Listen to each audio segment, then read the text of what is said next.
Soy Alberto Royo, sacerdote español, diocesano de la diócesis de Getafe, en la provincia de Madrid, una diócesis sufragánea de la Archidiócesis de Madrid.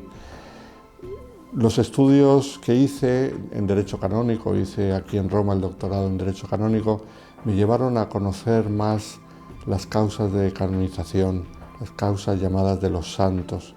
Y luego, con el paso del tiempo, la vida me ha llevado también a trabajar en estas causas. Durante algunos años trabajé en la Congregación para las Causas de los Santos y luego ya una vez en la diócesis, desde el año 2003, soy consultor ad casum de la congregación. ¿Por qué ad casum? Pues porque no vivo en Roma ni vivo en Italia. Concretamente creo que soy el único consultor que vive en el extranjero, pero sigo colaborando con ellos y con mucho gusto.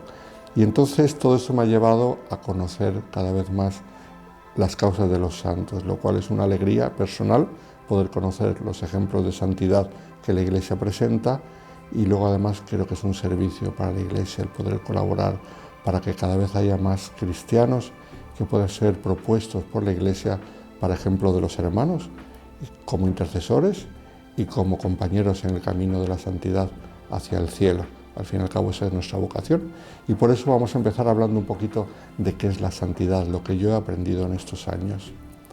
Empezamos con la carta de San Pedro, la primera carta de San Pedro, la cual él ya desde el principio dice que escribe a los cristianos de Asia Menor, cristianos que muchos de ellos no han conocido el judaísmo. Y entonces, al principio de su carta, él, después de un saludo inicial, una acción de gracias al Señor porque les ha llamado a una vocación tan grande y tan hermosa, que es la vocación de hijos de Dios y herederos de la gloria del cielo, después hace un pequeño resumen de cómo el Señor se manifestó en el Antiguo Testamento, y una vez llegada la plenitud de los tiempos, Jesucristo ha traído a los cristianos algo que no nos merecemos, es pura gracia de Dios, pero que superan mucho las expectativas de los judíos, que es la plenitud de los tiempos, la plenitud de la gracia. El pueblo que caminaba en tinieblas, caminaba hacia el Señor, pero caminaba en tinieblas con una fe oscura de muchísimo valor, pero que no conseguía darles la plenitud que buscaban en su corazón, porque les faltaba les faltaba la reconciliación con Dios Padre, después de la gran pérdida que fue el pecado original. Y entonces ese pueblo que caminaba entre tinieblas, nos dirá el profeta Isaías, y la Iglesia lo aplica al pueblo de Israel y a la plenitud de la revelación, ha visto una gran luz. Y esta luz es la que nosotros los cristianos hemos recibido sin ningún mérito nuestro. Y entonces, después de esta explicación sencilla que hace San Pedro de la grandeza de la vocación cristiana, añade: y a ejemplo de aquel que es santo, vosotros sed también santos, porque dice la Escritura, cita San Pedro, sed santos como yo soy santo. Entonces, ¿cuál es la consecuencia de haber recibido este don tan maravilloso de la fe cristiana? Y no solo de la fe, sino de la gracia. No olvidemos lo que dice el apóstol, que el amor de Dios ha sido derramado en nuestros corazones con el Espíritu Santo que se nos ha dado, obviamente, en el bautismo. La consecuencia es que estamos llamados a la santidad, a ser santos como aquel que nos ha llamado es santo, como aquel que nos ha redimido, como aquel que nos ha dado una vida nueva, nos ha prometido el paraíso, es santo. Por lo tanto, no es un camino el cristiano de mediocridad, no es un camino de superficialidad, no es un camino de una relación lejana con Dios, sino que la santidad habla de intimidad con Dios, habla de plenitud, habla de entrega, habla de compromiso, como el Señor se comprometió con nosotros enviando a su Hijo para salvarnos. Pero aquí tenemos que hacer una distinción, que es la siguiente: la santidad en el Antiguo Testamento y la santidad en el Nuevo Testamento. ¿Por qué? Porque es verdad que tenemos muchas citas sobre la santidad en el Antiguo Testamento, pero el Señor Jesús vino a traer una nueva noción de santidad. San Pedro, como os he dicho en esa primera cita, el capítulo 1, versículos 15 y 16, cita el Antiguo Testamento cuando dice el Señor: sed santos porque yo soy santo. Esto lo dijo el Señor al pueblo de Israel. ¿Pero qué significaba esta invitación al pueblo de Israel? Fijaos que el pueblo de Israel vivía rodeado de pueblos paganos que tenían muchos dioses. Y esos dioses no tenían nada que ver con el Señor. Cuando el Señor se manifiesta a Abraham y le invita a salir de su tierra y le promete una descendencia numerosísima, se le manifiesta como un Dios que no tiene nada que ver con los dioses extranjeros. Aquellos dioses muchas veces eran, lo sabemos por la historia de la antigüedad, basta que estudiemos un poquito la historia, y veremos cómo eran dioses a veces crueles, dioses que se aprovechaban de los seres humanos, que pedían sacrificios humanos, dioses que querían ser servidos por los seres humanos. Nunca en la antigüedad un Dios se manifestó como se manifestó Yahvé a Abraham, como un Dios de misericordia y de compasión, como un Dios que es Padre del pueblo, como un Dios al que se le puede hablar y Él escucha siempre la voz de sus hijos. Entonces, cuando el Señor dice, seréis santos como yo soy santo, les está invitando a que cierren sus oídos a las tentaciones que vienen de otros pueblos y que escojan al Señor. ¿Por qué? Porque tentaciones tenían muchísimas. La historia del pueblo de Israel es un continuo surgir de tentaciones para el pueblo y luego, por desgracia, es un continuo darse caídas del pueblo y retornos al Señor que les esperaba con infinita misericordia. Las tentaciones eran muy fuertes. Son las mismas que tenemos hoy en día, pero diferentes, porque eran otras religiones. Hoy en día lo que a nosotros nos tenta, sobre todo, es el paganismo, es la mundanidad, como dice el Papa Francisco, pero en aquella época la tentación fuerte del pueblo de Israel era seguir a aquellos dioses. ¿Por qué? Porque honestamente Yahvé era un Dios que parecía muy modesto. No tenía grandes templos, no tenía grandes estatuas, Israel no tenía grandes ejércitos, era un pueblo muy modesto. Entonces la tentación de ver a los dioses babilonios, a los dioses egipcios, después a los dioses griegos, a los dioses romanos, era una tentación muy fuerte la que tenía el pueblo de Israel.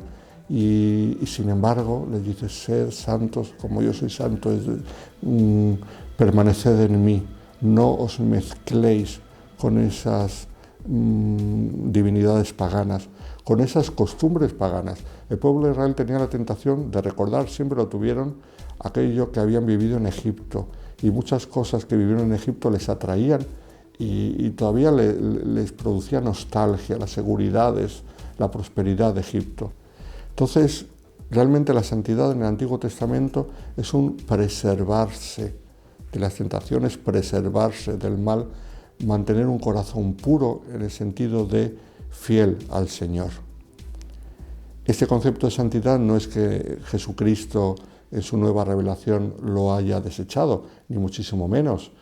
Él es el primero que dijo, bienaventurados los que tienen un corazón puro.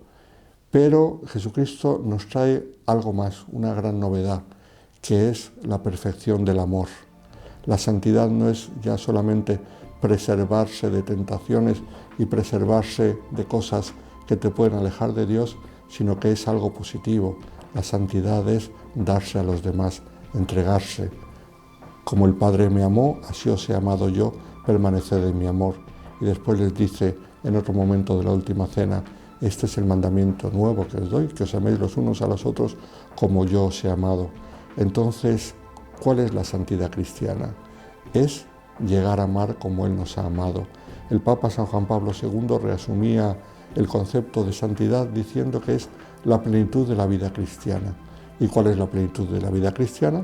Por un lado, ciertamente, el preservarse de la mundanidad, de los vicios, de aquello que te pueden manchar el espíritu, que pueden hacer que en tu espíritu entre el egoísmo, la soberbia, la vanidad, los rencores, el preservarte de todo esto que puede quitarte la inocencia de tu corazón, pero no nos podemos quedar en eso.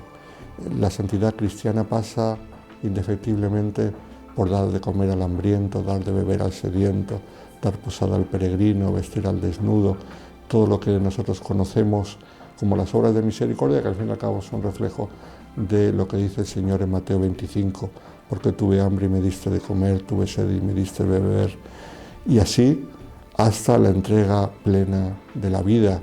Jesucristo no se conformó con hacer cosas buenas, con hacer el bien, sino que nos dio el testimonio pleno del amor cuando dio la vida por nosotros y nos lo dijo: no hay amor más grande que el que da la vida por los hermanos. Entonces, esta es la santidad cristiana, la santidad que busca imitar a Jesucristo dándonos completamente a los demás.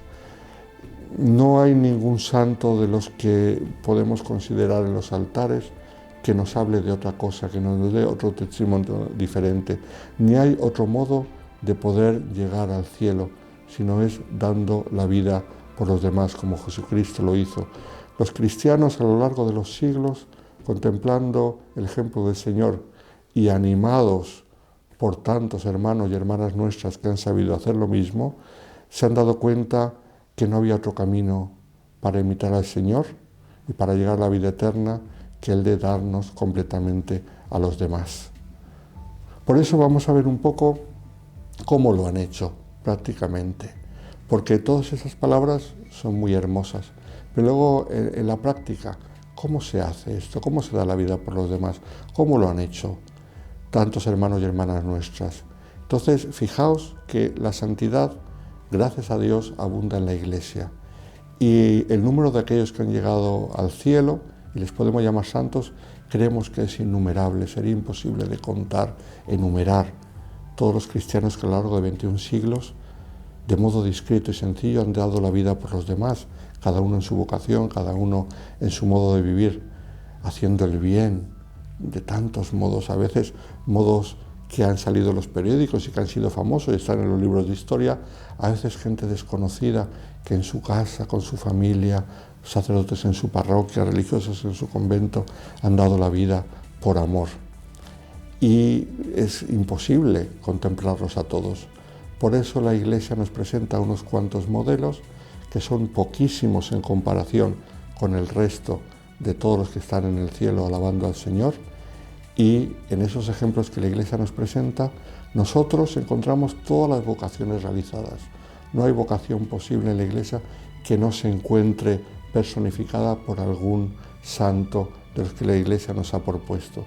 Y en ellos es donde, de modo práctico, vemos lo sencillo que es dar la vida por los demás, lo sencillo que es santo, que no es nada complicado, que no es para gente de especial inteligencia, sino que todos, ricos y pobres, listos y menos inteligentes, guapos y feos, sanos y enfermos, todos pueden alcanzar la santidad.